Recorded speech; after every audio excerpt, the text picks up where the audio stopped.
Hey kids, welcome to Factoring Day 1.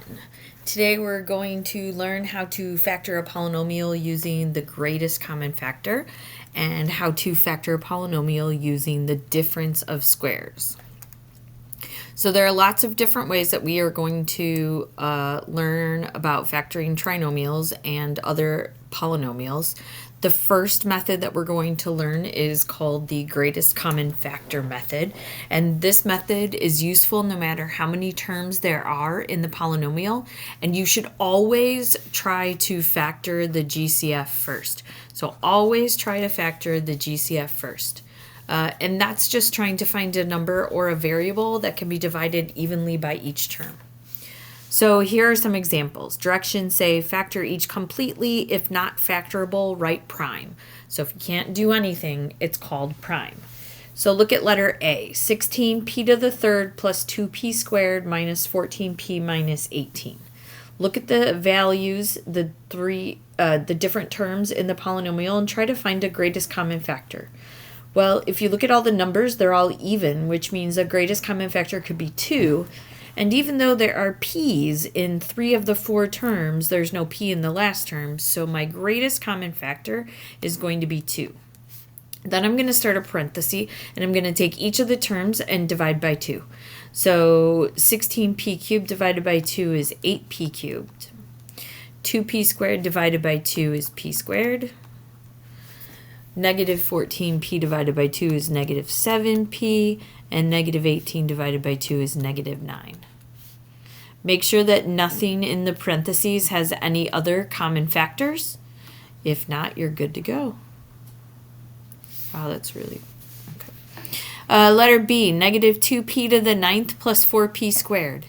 If your first term leads with a negative symbol, then it's a good idea to use a negative in your greatest common factor. So in this case, we can factor a negative 2 out because between negative 2 and 4, there's a 2 in common, and then that negative comes out because it's at the beginning. And then you have p to the ninth and p to the 7th. Well, p to the 7th can be found in each of them. So now we ask ourselves, what are we going to multiply this negative 2p to the 7th by to get negative 2p to the 9th? And it's p second, because 7 plus 2 gives you 9. And then if we take the 4p to the 7th, divide by negative 2p to the 7th, then I have a negative 2 left. Okay, letter C, negative 9n cubed plus 10n to the 4th minus 6n to the 13th. Well, I'm starting with a negative here, so that's my indication I'm probably going to take a negative out. If I look at the numbers 9, 10, and 6, there is no common factor. However, n to the 3rd, n to the 4th, n to the 13th, I can take an n to the 3rd out. So then if I take negative 9n cubed divided by negative n cubed, you get 9. If I take 10n to the 4th divided by negative n to the 3rd, I have a negative 10n left. And then a negative 6n to the 13th divided by negative n cubed. That gives you plus 6n to the 10th. So sometimes the only thing you can do is take out a variable. Sometimes you can take out just a number. Sometimes you can take a number and a value, and a variable. If you look at letter D, negative 4n squared plus 7 starts with a negative, which makes me think we're going to take a negative out. However, between 4 and 7, all you can do is take a 1 out. So really all you can do is take a negative 1 out. So if you really can't take anything out, I mean, 1 doesn't really count. This one's called prime. If you can't take any value out other than a 1 or a negative 1, then it's considered prime. All right, let's go on to method number 2 that we're going to learn about. This one's called the difference of two squares. And when you're factoring a binomial, so that is 2 terms, you want to check to see if it contains 2 squares and a subtraction sign. These can be solved using the difference of the two squares method. Note, there is no such way of factoring that is called the sum of two squares, only the difference. So if you have something that looks like a squared minus b squared, where you have two things, two terms, it's a binomial with a subtraction in between, you can factor them into the quantity a plus b times the quantity a minus b. Now, if you wanted to put the subtraction one first and the addition one second, that is totally acceptable. It doesn't matter the order. So if you wanted to factor each completely, if not write prime, take a look at the first thing, 4a squared. That is a perfect square, 2a times 2a.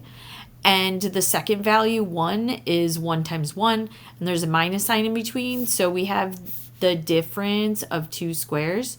So what you do is you take the square root of the first thing, which would be 2a, and we're going to put it in the beginning of both parentheses.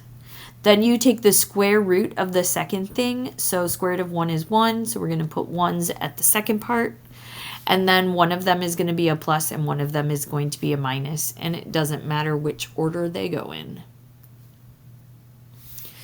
All right, so as long as you have two squares and a different sign in between, difference of two squares, that's what we're talking about. Always remember, though, to be on the look for GCF first, because if you look at letter B, 2k squared minus 50, notice that neither the 2 nor the 50 are perfect squares. However, there is a GCF of 2 that when I factor a 2 out and I'm left with k squared minus 25, now I have the difference of two squares. So the 2 that I took out for the GCF is going to come along for the ride. I'm going to take the square root of k squared, and I'm going to get k and k. I'm going to take the square root of 25 and get 5 and 5, and one of them is a minus and one of them is a plus. Don't forget to bring the 2 along. You factored it out as the greatest common factor in step 1, but it doesn't disappear. All right, letter C, 25k squared minus 16. Well, notice that you have a binomial. There is a difference sign, and the first and second terms are both perfect squares.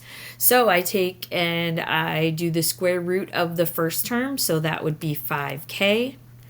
Leave a little space, do another parenthesis, 5k. And then I do the square root of 16, which is 4 and 4, and I make one a minus and one a plus. Notice that if there was a plus sign in between any of the problems that we did, 4a squared plus 1 or 2k squared plus 50, I would not be able to do them. It is only the difference of two squares, not the sum of two squares. All right, if we take a look at letter D, 50x cubed minus 2x, notice that there are two things here. Neither of them are perfect squares. However, there is a GCF. Both of the numbers are even, so I can take a 2 out, and they both have an x as their variable. If I factor a 2x out, I have 25x squared minus 1. And oh, look, now I have a difference of two squares in the parentheses left over. So bring the 2x along for the ride. Do the square root of 25x squared, that's 5x. And I'm going to put another 5x. And then do the square root of 1, which is 1 and 1, and make one a minus and one a plus. Now, each of these problems you can multiply out and check them. For instance, I'll show you how to check letter C. So if I were to double distribute here, 5k times 5k, 25k squared, 5k times 4 is 20k, negative 4 times 5k is negative 20k, negative 4 times 4 is negative 16. The 2 in the middle add to 0, 25x squared minus 16. Look, the answer is the same as the problem. So you can check your work if you want to by double distributing your answer and seeing if you get the problem back again. All right, let's go to the last slide. I mixed up the different problems that we learned today. Factor completely, if not write prime. So the first step you always want to look for is GCF. Always do GCF first, no matter what you're ever doing. So 50x to the fifth y minus 45x squared y.